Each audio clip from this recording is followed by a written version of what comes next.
Hello students, আমি Nitish sir জ্ঞানজ্যোতি coaching সেন্টারের পক্ষ থেকে তোমাদের প্রত্যেককে জানাই আরো একবার স্বাগত।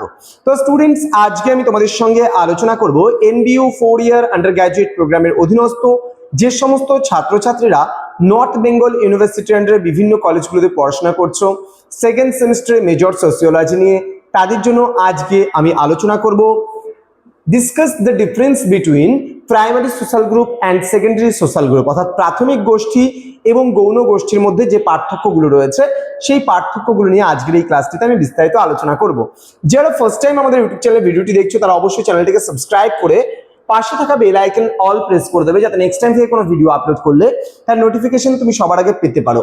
এছাড়া যারা ভাবছো যে অনলাইনে আমাদের ক্লাস জয়েন করবে, নোটস নেবে, তারা অবশ্যই যোগাযোগ করো। আমাদের অফিসিয়াল নাম্বার 7076398606 নম্বরে অথবা 6295916282 নম্বরে। তোমাদের টোটাল কোর্স ফি রয়েছে তোমাদের এই সাধ্যের মধ্যে জাস্ট 1199 রুপিসের বিনিময়ে তোমরা পুরো কোর্স অর্থাৎ অল সাবজেক্ট আমাদের কাছে পেতে পারো। তো দেরি না করে আজই যোগাযোগ করো আমাদের সঙ্গে এবং যুক্ত হয়ে যাও আমাদের অনলাইন ক্লাসে। চলো শুরু করা যাক আজকের ক্লাসটি। প্রাথমিক গোষ্ঠী এবং গৌণ গোষ্ঠীর মধ্যে মূল পার্থক্যগুলো কি কি রয়েছে। প্রথমত আমরা জেনে নেব একটু ভূমিকা প্রসঙ্গে কি লেখা যেতে পারে, যে সামাজিক সম্পর্কের প্রকৃতি এবং সংগঠনের ধরন অনুযায়ী সামাজিক গোষ্ঠীকে মূলত দুই ভাগে ভাগ করা যায়, একটা প্রাথমিক সামাজিক গোষ্ঠী এবং একটা কিন্তু গৌণ গোষ্ঠী, যা সেকেন্ডারি গ্রুপ আমরা বলছি। একটা প্রাথমিক গোষ্ঠী বা প্রাইমারি গ্রুপস, একটা সেকেন্ডারি গ্রুপ বা গৌণ গোষ্ঠী। বলছে এই উভয় গোষ্ঠীর মধ্যে কিন্তু মৌলিক কিছু পার্থক্য বিদ্যমান রয়েছে, যা মানুষের সামাজিক জীবন ব্যক্তিত্ব গঠনে ভিন্ন ভিন্ন ভূমিকা পালন করে। নিচে এই পার্থক্যগুলি সম্পর্কে বিস্তারিত আমরা আলোচনা করব একে একে। তো প্রথমে আমরা দেখব আকৃতিগত পার্থক্য। আকৃতি মানে কি, কতটা বড় কতটা ছোট। তো বলছে প্রথমত প্রাথমিক গোষ্ঠী বলছে আকারে ক্ষুদ্র হয়, কিন্তু গৌণ গোষ্ঠীগুলো কিন্তু আকারে বৃহৎ আকার হয়।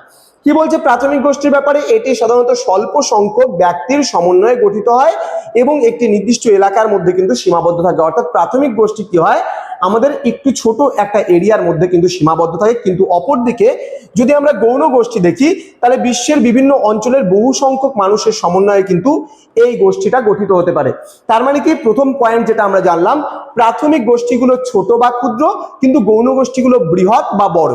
ঠিক আছে, দেখো পড়াশোনা যদি খুব ভালো মতো করো না, তাহলে মুখস্থ বিদ্যার প্রয়োজন পড়ে না। তুমি যদি কলেজে পড়াশোনা করে প্রথম দিন থেকে ফার্স্ট ডে থেকে একদম আমি ধরলাম 180 পর্যন্ত তুমি মানে 30 করে 6 মাসের সময় 3 6 18 180 দিনের মধ্যেও যদি আমি 30 দিন বাদ দিয়ে দেই, 30 দিন বাদ দিচ্ছি, ওই পরীক্ষা টরীক্ষা দিয়ে একটা মাস যদি বাদ দিই, 5 মান্থসও যদি ধরি, 530 কত হবে 150, তাই না?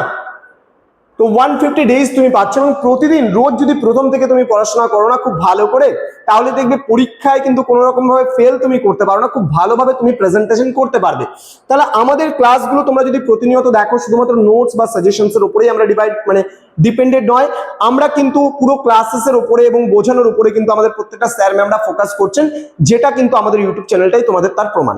চলো শুরু করবো এখন পরবর্তী পয়েন্ট। তাহলে প্রথম পয়েন্টটা আমরা যেটা আলোচনা করলাম, ধ্যান দেবে, কি বললাম, যে প্রাথমিক গোষ্ঠীর এবং গৌণ গোষ্ঠী যদি আকৃতি ধরি, প্রাথমিক গোষ্ঠীটা হবে ছোট এবং গৌণ গোষ্ঠীটা হবে কিন্তু বড় আয়তনে। ঠিক আছে, নেক্সট পয়েন্ট যেটা আসবে, বিধি শাসিত বনাম আনুষ্ঠানিক। বিধি শাসিত কি বলছে, প্রাথমিক গোষ্ঠী এটি আনুষ্ঠানিক এবং সরল, কিন্তু এখানে কোনো কঠোর লিখিত বিধিবিধান কিন্তু থাকে না। সদস্যরা স্বতঃস্ফূর্তভাবে একে অপরের সাথে সামঞ্জস্য কিন্তু বজায় রাখে। কিন্তু গৌণ গোষ্ঠী কি বলেছে, এটি সম্পূর্ণভাবে বিধি শাসিত। এখানে নির্দিষ্ট নিয়ম কানুন এবং আনুষ্ঠানিক কর্তৃপক্ষ থাকে যা গোষ্ঠীকে পরিচালনা করে। যেমন করে মনে করো তুমি বাড়িতে আছো, নির্দিষ্ট কোনো গণ্ডির মধ্যে কিন্তু তুমি নেই। যখন তুমি কোনো একটা প্রতিষ্ঠানে যাচ্ছ বা স্কুল কলেজে যাচ্ছ, তখন কিন্তু তুমি একটা গণ্ডির মধ্যে আবদ্ধ হয়ে গেলে। তার মানে একটা সিস্টেমেটিক ভাবে তোমাকে চলতে হয় গৌণ গোষ্ঠীর সদস্যদের। কিন্তু প্রাথমিক গোষ্ঠীর সদস্যদের কিন্তু অতটা কিন্তু মানে কিছু থাকে না। যেমন মনে করো প্রাথমিক গোষ্ঠী বন্ধু দল, আমরা ইচ্ছা হলে একটু আড্ডা মারবো, কলেজের মাঠে একটা গিটার নিয়ে বসে পড়লাম এবং সেই কলেজের মাঠে আমরা গান করছি, বারান্দায় রোদ্দুর, গান করে করে বন্ধু বান্ধবরা আড্ডা মারছি। তার মানে কি, এটা হচ্ছে প্রাথমিক গোষ্ঠী, যার মধ্যে কোনো বাউন্ডারি নেই, যে যেভাবে পারে সুর দিয়ে কিন্তু গান করছে। কিন্তু যখন আমরা একটা অফিসে বা কলেজের ভেতরে আমরা প্রবেশ করে যাব, একটা ক্লাসে যখন আছি, তখন আমরা একটা সময় মেনে আমাদের ক্লাস করতে হবে, সেখানে কিন্তু কিছু দায়িত্ব আমাদের পালন করতে হবে, আচরণ বিধিগুলো মেনে চলতে হবে। আমি চাইলে পারে হাসতে বা গান শুরু করে দিতে পারবো না ক্লাসের মাঝখানে। কাজের রিপোর্টও কিন্তু প্রদান করতে হবে, যে তুমি কতগুলো মানে ক্লাস নিলে না নিলে। একটা অফিসে একটা সিস্টেমেটিক ভাবে চলতে হয় এই গৌণ গোষ্ঠীর সদস্যদের, কিন্তু প্রাথমিক গোষ্ঠীতে কিন্তু কোনো সিস্টেমেটিক ভাবে চলা হয় না। ওকে, নেক্সট আমাদের আসবে সহযোগিতার প্রকৃতি। এবার আমাদের সহযোগিতার প্রকৃতিতে যদি প্রাথমিক গোষ্ঠী থেকে প্রত্যক্ষ সহযোগিতা পরিলক্ষিত হয়, ব্যাপারটা কেমন? প্রাথমিক গোষ্ঠীর সদস্যরা কিন্তু সামনাসামনি বা প্রত্যক্ষভাবে একে অপরকে কিন্তু সহযোগিতা করে, আলাপ আলোচনা, খেলাধুলা বা সিদ্ধান্ত গ্রহণ সবই কিন্তু একসঙ্গে সম্পাদিত হতে দেখা যায়। অপরদিকে যদি আমরা বলি পরোক্ষ সহযোগিতা কিন্তু গৌণ গোষ্ঠীর মধ্যে লক্ষ্য করা যায়। যেমন গৌণ গোষ্ঠীর সদস্যদের সহযোগিতা হয় পরোক্ষ, তারা কেবল গোষ্ঠীগত সাধারণ লক্ষ্য অর্জনের জন্য নির্দিষ্ট পথে সহযোগিতা করে থাকে কিন্তু। ক্লিয়ার? ওকে, নেক্সট পয়েন্ট আসবে সম্পর্কের প্রকৃতি। এবার কি বলছে? প্রাথমিক সম্পর্কের কথা যদি আমরা বলি, এটি অন্তরঙ্গ, ব্যক্তিগত এবং সরাসরি পরিচিতি ভিত্তিক। সদস্যদের ব্যক্তিত্বের সামগ্রিকতার সাথে এই গোষ্ঠী কিন্তু যুক্ত থাকে। অপরদিকে গৌণ গোষ্ঠীর সম্পর্কের কথা যদি বলি, এটি আনুষ্ঠানিক এবং পরোক্ষ। এখানে কিন্তু সদস্যদের মধ্যে সাধারণত মুখোমুখি পরিচয় বা গভীর অন্তরঙ্গতা কিন্তু থাকে না। ক্লিয়ার? আচ্ছা, এবার উদাহরণ সহ কিছু আমরা পার্থক্য দেখব। যেমন প্রাথমিক গোষ্ঠীর উদাহরণের মধ্যে আমরা পরিবারের কথা বলতে পারি, আমরা খেলার দলের কথা বলতে পারি, আমরা পড়ার সাথীর কথা বলতে পারি। তাহলে এই যে প্রথম যে আমি পয়েন্টসগুলোকে ছবিগুলো দিয়েছি, সেখানে তোমরা প্রাথমিক গোষ্ঠীর ছবি দেখতে পাচ্ছ। যেমন এটা পরিবার প্রাথমিক গোষ্ঠী, আমাদের খেলার সাথী বা খেলার দল এটা কিন্তু প্রাথমিক গোষ্ঠী, এবং পড়ার সাথী প্রাথমিক গোষ্ঠী। একটা মূল জিনিস মনে রাখবা, প্রাথমিক গোষ্ঠীর সদস্যদের কিন্তু পরস্পরের সঙ্গে প্রতিনিয়ত দেখা হয়। হ্যাঁ, এবার যদি আমরা গৌণ গোষ্ঠীর কথা বলি, red cross society, rotary international, then রাজনৈতিক দল, এই সমস্ত জিনিসগুলো কিন্তু আসবে কিন্তু কিসের মধ্যে? এগুলো গৌণ গোষ্ঠীর মধ্যে কিন্তু আসবে। ক্লিয়ার? তো এক নজরে যদি আমরা পার্থক্য দেখি, এই যে মূল যে বিষয়টা পড়লাম, সেখানে যদি মূল বিষয়টাকে আমরা দেখার চেষ্টা করি আকার বা আয়তনের মধ্যে, এটা ক্ষুদ্র প্রাথমিক গোষ্ঠী, এটা বড় বৃহৎ আকার। এবার যদি সংগঠনের কথা বলি, এটা আনুষ্ঠানিক বা সরল হতে পারে, এটা বিধি শাসিত এবং জটিল কিন্তু। দেন সহযোগিতার কথা যদি বলি, প্রাথমিক গোষ্ঠীর প্রত্যক্ষ এবং স্বতঃস্ফূর্তভাবে সহযোগিতা লক্ষ্য করা যায়, কিন্তু পরোক্ষ এবং পরিকল্পিত সহযোগিতা লক্ষ্য করা যায়। সম্পর্কের কথা যদি বলি, এখানে অন্তরঙ্গ এবং ব্যক্তিগত সম্পর্ক পরিলক্ষিত হয়, এখানে আনুষ্ঠানিক এবং পরোক্ষ সম্পর্ক কিন্তু পরিলক্ষিত হয়।